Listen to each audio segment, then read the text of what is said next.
I've been eager to do this video because apart from trying to help people find solutions to real problems, I want this video to remind you just how important and sensitive your scalp is.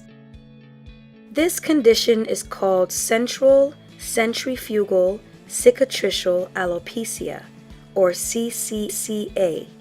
It's a form of scarring alopecia on the scalp that results in permanent hair loss. Central implies symptoms start at the top middle section of your scalp. Centrifugal implies that the symptoms spread outwards from the center. Cicatricial means scarring, and alopecia is a fancy word for hair loss. In this video, we're going to go over early stage symptoms, possible culprits, and solutions on how to prevent and possibly reverse this form of hair loss. For most, the progression to hair loss is a slow process. Early symptoms usually start with soreness, itching, or a burning sensation in the top middle section of your scalp. Over time, you'll probably start to notice hairs in that section thin out and break easily. For those of you that are in the very early stages where that area feels sore to the touch or the hairs are shorter and breaking, don't freak out. This is very common and you still have time to completely reverse it. Before we talk about possible culprits and solutions, let me show you a close-up of what's going on under the hood. There's a lot going on in your scalp.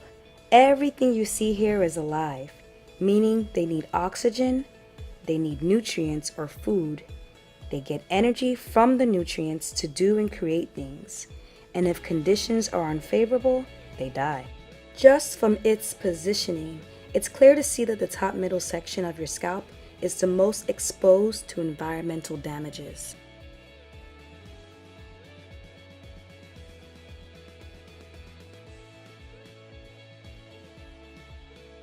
Sometimes it's hard to imagine how sensitive your scalp is until it starts to show symptoms of trouble. Due to its positioning and exposure to the environment, the hairs and scalp in your crown section is already susceptible to drying out and breaking faster than the rest of your hair. On top of that, we sometimes unknowingly do more to make it worse. Have you ever gone to a hair salon on a day the stylist was busy and she left you sitting under a hooded dryer for way too long? I'm sure something in you felt that something isn't right about that. But a lot of us don't question it because it's a professional hairstylist. The crown section receives a lot of heat attention under a hooded dryer. So improper use of them can be very damaging to this section of your hair, and most importantly, your scalp.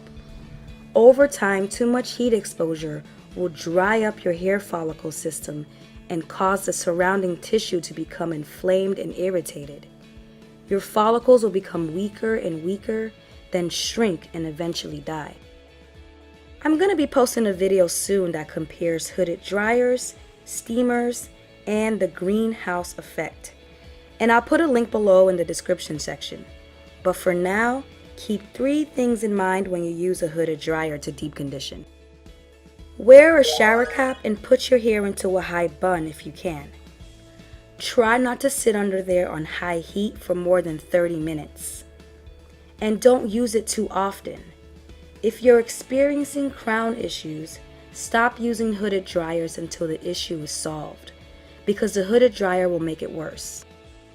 If you don't have any crown issues, if you must, you can use it once weekly.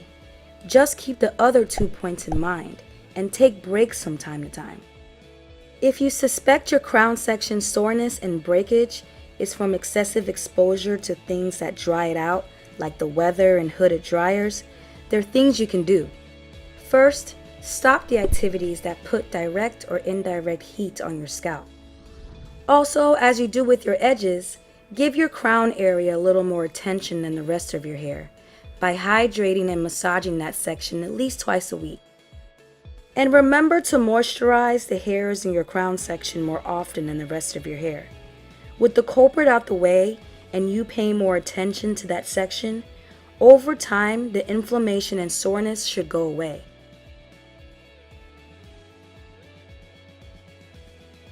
Hair and scalp issues resulting from tension is a big problem in our community because the natural state of our hair is big and free. Most of us are familiar with the damaging effects tension has on our edges, but don't realize how much tension and rough handling we put on our middle crown section. So here are some things I've learned along the way. Hopefully they're helpful to you. You don't always have to put your hair into 4 even sections when you're caring for it. When your hair is in 4 sections, each section is adding its own level of tension to the middle of your head. So change up your parts from time to time. My hair type is both dense and thick, so I work in grids. I do everything with my hair in a grid, and can even have the same grid in my hair for months.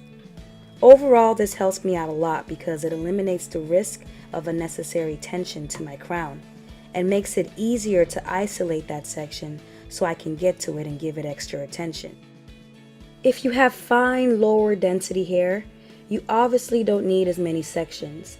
Just make sure your grid removes tension from and makes it easier for you to isolate your crown section.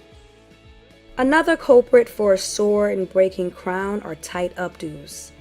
No one does an updo like a natural, but sometimes it can cause too much tension to your crown, especially when you use these tight closed bobby pins to hold them up.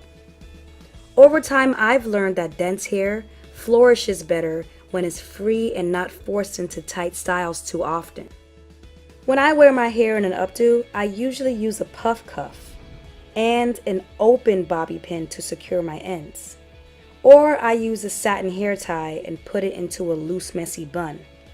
If your hair isn't long enough to do this yet and you're experiencing a sore crown section from tight updos, try pinning or rolling your hair back for a while and give your hair some time to grow.